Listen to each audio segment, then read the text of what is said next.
Hi guys, welcome back to my channel. My name is Brooke, as you may or may not know, and today I'm going to be giving you the top 10 tips for freshers, that is first year students, that I wish I had known. So keep on watching. So I wrote them down just so that I wouldn't forget anything. So if you see me looking like this, then that's what's going on. Right, so number one tip would be calm down. Calm down. When you're changing where you are in life, where you're just going into a new phase of life, there's a lot of anxiety that may come with that. And if you're feeling like that, my words wouldn't be the most helpful thing, but internalize it and calm down. There's nothing to worry about. You will make friends, you will figure out the hang of it, you would find your lecture theatres, you will be fine. Breathe in, breathe out, calm down. Second thing, don't be scared to look stupid / put yourself out there, but I prefer don't be scared to look stupid. And I mean this in terms of your academics. When you go for your seminars, your tutorials, your workshops, this should be you. Your hands should be up high in the sky. The least you're paying for this is £9,000, 9 grand, guys. And if you're an international student, we're talking in the twos of 20 to 30, some even £40,000. And you're just gonna come here and sit in the corner. Sit in the corner and do like this. Now go sit in the corner and think about your life.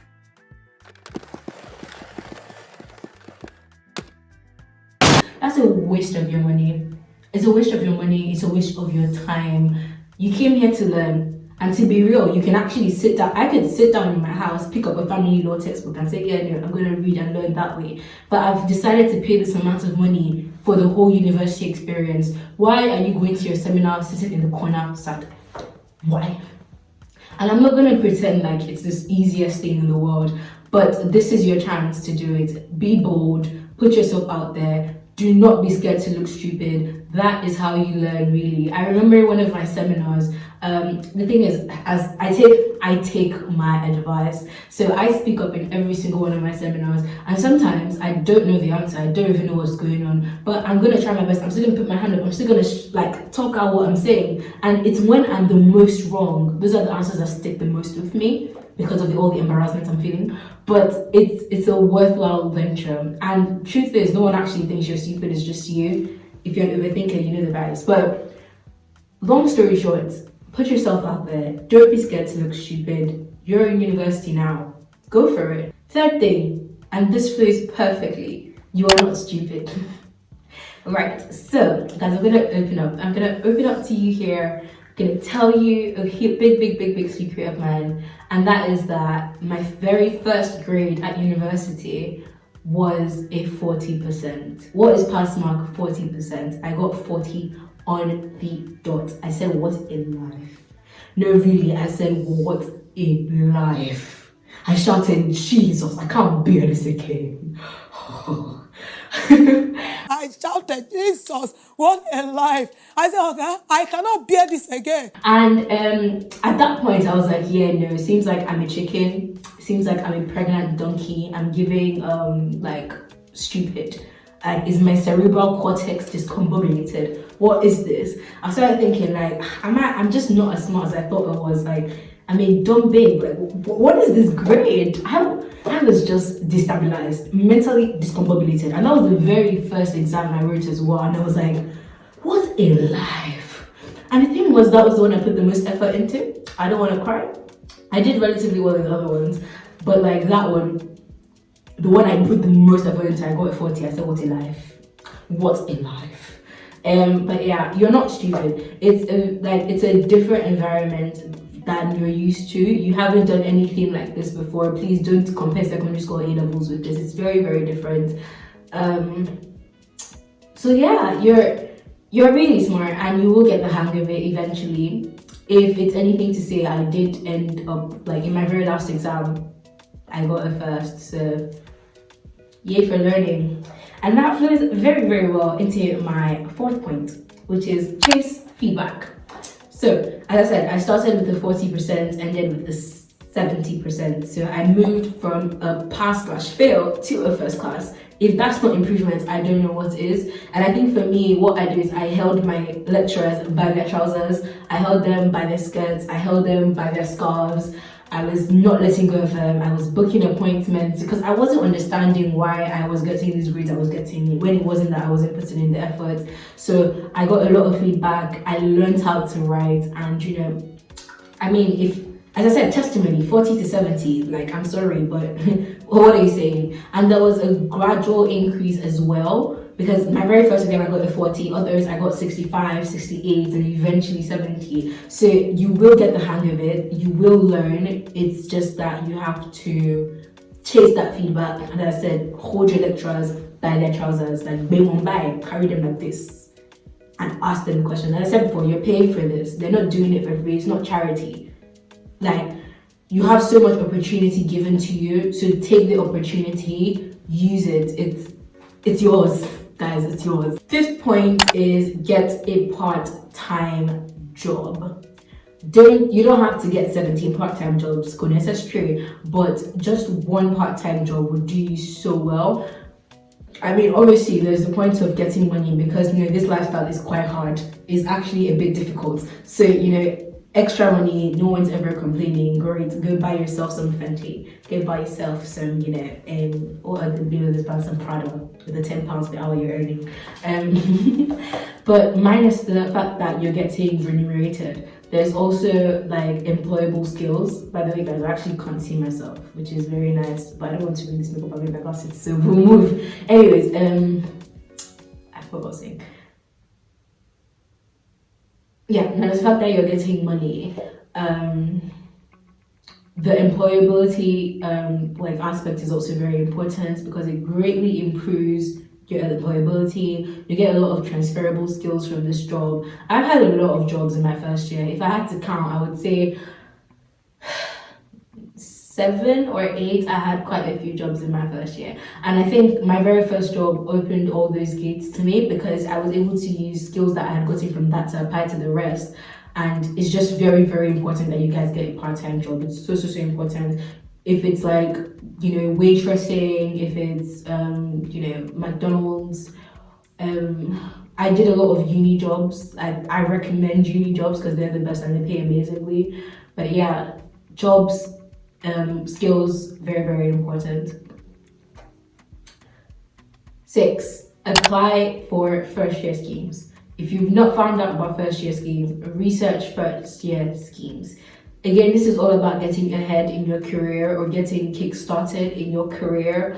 Gone are the days where you graduate from uni and be looking for a job and find a job. You need to start in your first year, no even jokes.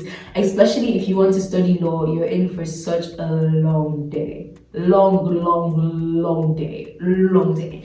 But yeah, I know for law, there are lots. You have Spark, Clifford Chance, you have A&O First, Allen Overy, you have, I know Sultan May has one. All the Magic Circle law firms have one. Herbert Smith Freehills, White and Case. Virtually every firm that is big-ish would have the first year scheme. Research, apply. I applied, I did, but to be real, I didn't get any of the ones I applied to.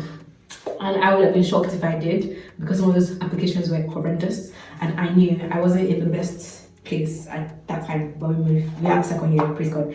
Yeah, apply for first year schemes. And again, getting a part-time job is really important, because it's skills from this that you would be able to use to apply for first year schemes in law. If you're studying engineering, I think you might have, I really don't know. Research, that's your job. Guys, homework. Question number 1, are there any first year schemes in your course? Put the answers in the description box, in the comment section. The deadline for this homework is the 5th of November 2024. Anyone that is late will be punished.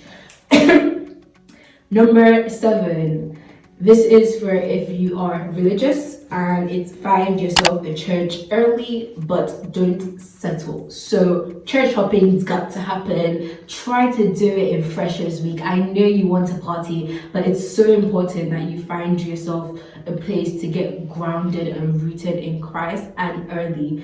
But do not settle. Don't say because I came to this church first, this is the one I'm going to stay with. If you find your church on the very first go, that's amazing. But if you go there and your spirit is telling you, yeah, no, the spirit of God is not really flowing here, it's not flowing, find yourself another church. I have a lot of recommendations. If you find me on the road, hit me up. I'm happy to have a conversation. Do you get what I mean? But yeah, find yourself a church early, but don't settle. Number 8, remember your home training, aka do not lose your identity. Yeah, look, I'll be so real with you. I'll be so real with you. If you want to drink. Just remember to do all things in moderation. You're independent, you're on your own, you really can do whatever you want. No one is telling you anything. So whatever you want to do, like, do it. But what I would say is remember who you are. If you don't know who you are, that's a very, very long day. And I would recommend you take a gap year discovering, I mean, not necessarily who you are, because that takes a whole lifetime, but it's important that you have an idea of who you are, what you do and what you will not do, what you stand for, what you don't stand for. Because you know the quote, like, if you don't stand for anything, you fall for everything. So it's very easy to be like, yeah, no, I know who I am. Like, it's at the back of my head. If it's at the back of your head, it's going to stay at the back of your head, because you will do some things and find out, what, this isn't who I am. So I would just say, in everything you do, you can do whatever you want. Is your life. Is your life. Here's your life. It's my life, it's now or never. But I ain't gonna live forever. Anyways, but remember who you are and don't lose your identity. It's very easy to come to uni and just lose all sense of like yourself. Don't lose your identity. Keep that very, very close to you and do whatever you want to. Since you're in uni, like you're here, like you're an independent babe. What do you mean? What do you mean? You can do whatever you want, but remember who you are and don't lose your identity. Do you get what I mean? 9, put yourself out there. And this isn't in terms of academics, so the first one was in terms of academics. Put yourself out there. If you don't join a society in your first year, or your is your kiss. Because if you're thinking, yeah, I'm going to do it my second year, I'm going to do it my third year, you're on your own. You're actually on your own. You're actually on your own. Because, like, second year is stressful. What do you mean? What do you mean? What do you mean? I haven't even started it yet, but I'm already stressed. What do you mean? Third year, your final year, what do you mean? Please, join societies, live your best life. Go for events, go for parties, go, enjoy your life. Please enjoy your life. Enjoy it. Because it's meant to be lived. Join societies. You might want to join like your core society, like for me, the law society, the engineering society, whatever society, join the societies.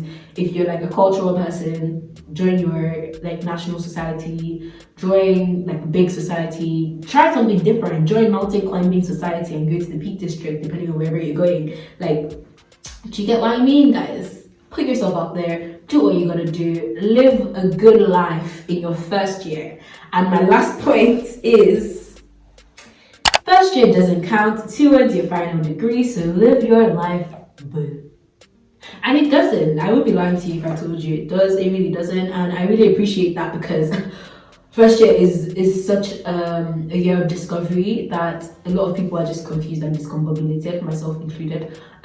So you're going to start counting from second year. Second year is like 1/3, and third year is 2/3, 2/3. So yeah, if you want to do anything this first year, you have time to do it. So why would you not join a society in your first year is really my question, and save it towards the years that count. It doesn't make sense. But yeah, live your best life. And I have to add an extra thing. If you are applying for the first year schemes, which you should, your first year grades do count. I know law firms ask for they're asking for every single one of my grades, including that unfortunate grade at the beginning. But I'm turning it into a success story by saying I started with 40 and finished with 70. That's how I'm going to phrase that. But yeah, your first year grades do count towards that. And if you are on a scholarship, like yours truly, your grades also count. I ended up doing well-ish, okay, for myself, which is why I was able to retain my scholarship to a second year. Praise God. But if I had got into first year with, yeah, no, my grades don't count, I'm just gonna, waste myself away. That would have been very long because I would have gone back to Nigeria. No even jokes. Yeah. But yeah, first year doesn't count. So, you know, be fearless, be bold, be willing to explore. But remember why you came here initially. Your first and primary motive for coming to university is your degree. So if you're living your life and neglecting your degree, or your is your case, that's very, very unfortunate. And it's not me that sends you. Like when you see your results and you're seeing pass, fail, don't mention me. I didn't ask you to do that. I told you read your book, focus on your book, but have a social life, because that's what real life is about. You know, when you're finally working, you're going to be having to balance you're going to having to balance your work life and your like life. So do it now. Balance both. Live your best life. That's it. But yeah, that is the end of my video. That's my top 10 tips for freshers that I wish I had known in my first year. So you're going to uni.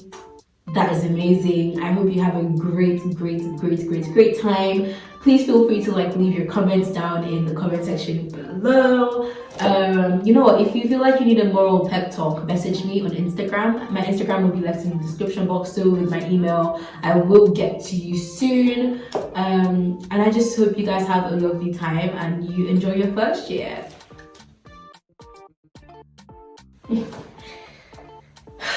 Great stuff. Great stuff.